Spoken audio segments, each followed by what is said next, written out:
আসসালামু আলাইকুম ভিউয়ার্স, চলে আসলাম এভরি কিচেন থেকে দীর্ঘদিন পর আপনাদেরকে স্বাগতম জানাতে। কেমন আছেন সবাই? আশা করি ভালো আছেন।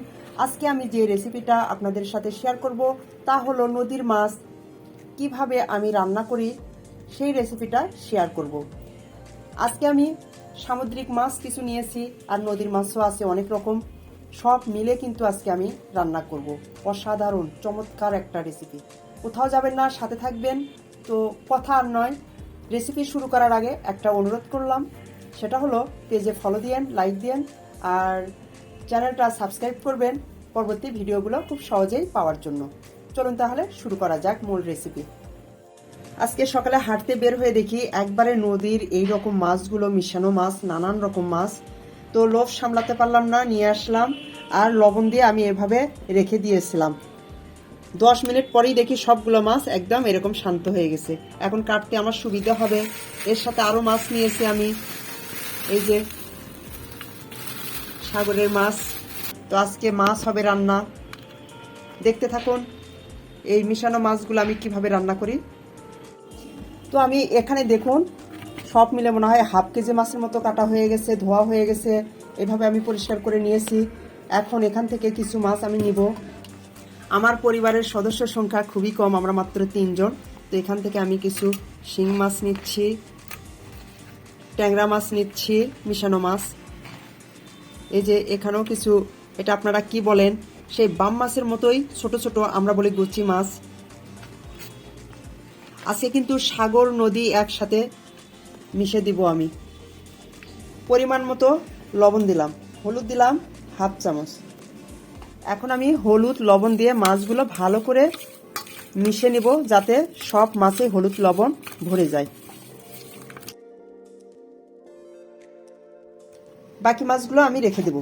তো আমার আজকে ছাদ বাগান থেকে আরেকটা জিনিস আমি কেটেছি। এই যে দেখুন, পুঁই শাকে যে বিচি হয়, এটাও আজকে রান্না হবে, অন্য একটা রেসিপি তৈরি হবে। মাছগুলো লবণ হলুদ দিয়ে মেখে আমি 10 মিনিটের মতো রেখে দিয়েছিলাম।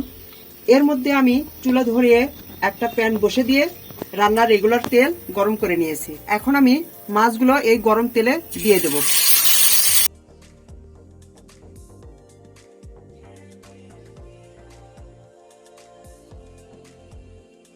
মাছগুলো আমার 2 বার দিতে হবে,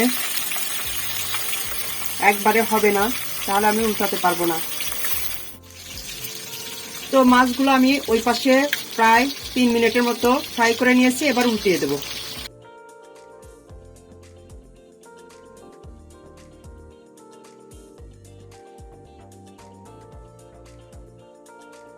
শিং মাছগুলো হয়ে গেছে, আমি তুলে নিচ্ছি।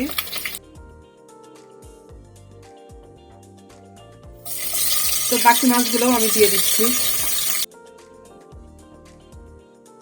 কাঁচা থাকতেই আমি এভাবে সরে সরে দেবো, জায়গা করে নেব, না হলে একটু সিদ্ধ হলে একটার সাথে একটা লেগে যায়। পরের যে মাছগুলো ওগুলোও ভাজা হয়ে গেছে, এখন আমি তুলে নেব।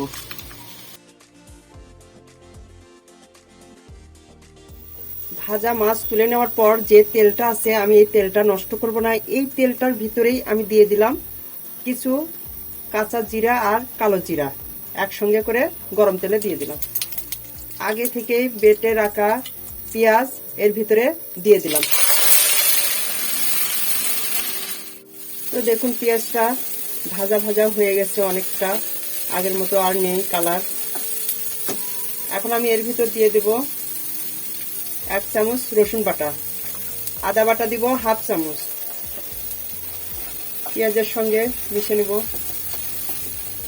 জিরার গুঁড়া 1 চামচ, ধনিয়ার গুঁড়া হাফ চামচ, লাল মরিচের গুঁড়া হাফ চামচ। আপনারা ঝাল যে যেমন খাবেন তেমনই দেবেন। হলুদ গুঁড়া হাফ চামচ। এবার সবগুলো উপকরণ একসাথে মিশিয়ে নেব। সামান্য পরিমাণ গরম পানি অ্যাড করলাম। এখন ভালো করে নেড়ে মশলাগুলো সিদ্ধ করব। ঢেকে দিলাম 2 মিনিটের জন্য। ফিরে আসলাম 2 মিনিট পর। পানিটা শুকিয়ে গেছে, মশলাটাও সিদ্ধ হয়ে গেছে। স্বাদ মতো লবণ। আপনারা কিন্তু চাইলে বাটা পেঁয়াজ ছাড়াও পেঁয়াজ কুচি দিয়েও এটা রান্না করতে পারেন। আমি যাতে খুব দ্রুত আপনাদেরকে রেসিপিটা দেখাতে পারি, আপনাদের যেন সময় কম লাগে, সে কারণে আমি বাটা পেঁয়াজ দিয়েছি। আর বাটা পেঁয়াজ দিলে কি হয়, যে ঝোলটা হয় সেটা ঘন হয়, খেতে ভালো লাগে। এখন আমি এর ভিতর দিয়ে দিব 5টা কাঁচা টমেটো। আমি এভাবে কেটে নিয়েছি,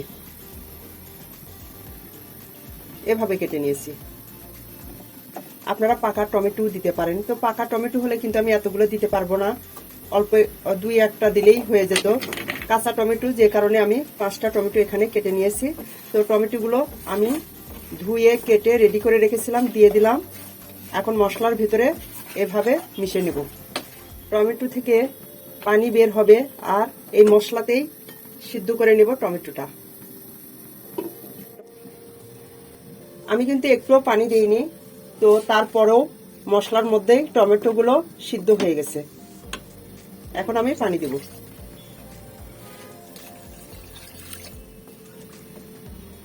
আর একটু, প্রায় 2.5 কাপের মতো আমি পানি দিব। আমি ফুটানো পানিটাই দিলাম, আবারও ঢেকে দেব।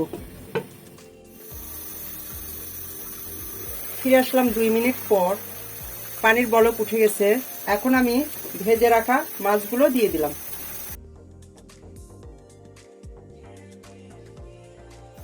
এখানে 4টা কাঁচামরিচ আগে থেকে ধুয়ে ফালি করা ছিল, এভাবে 2 ভাগ করা ছিল, দিয়ে দিলাম।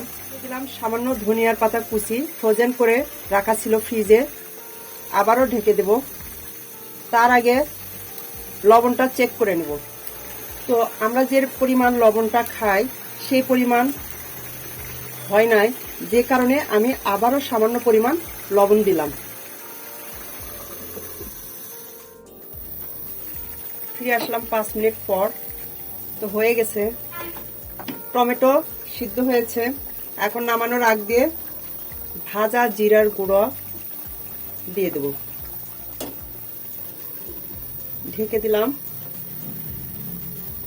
চুলাটা অফ করে দিয়ে নামিয়ে নিলাম। তো এখন পরিবেশন করার পালা।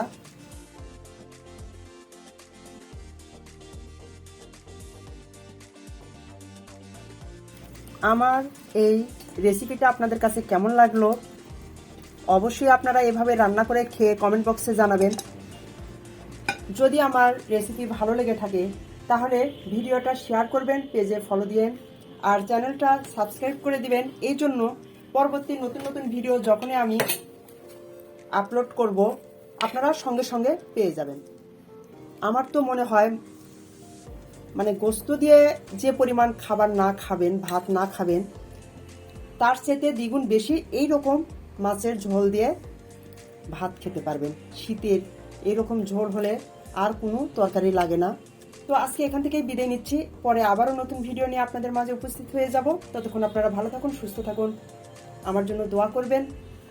আপনাদের জন্য দোয়া অবিরাম। আসসালামু আলাইকুম, আল্লাহ হাফিজ।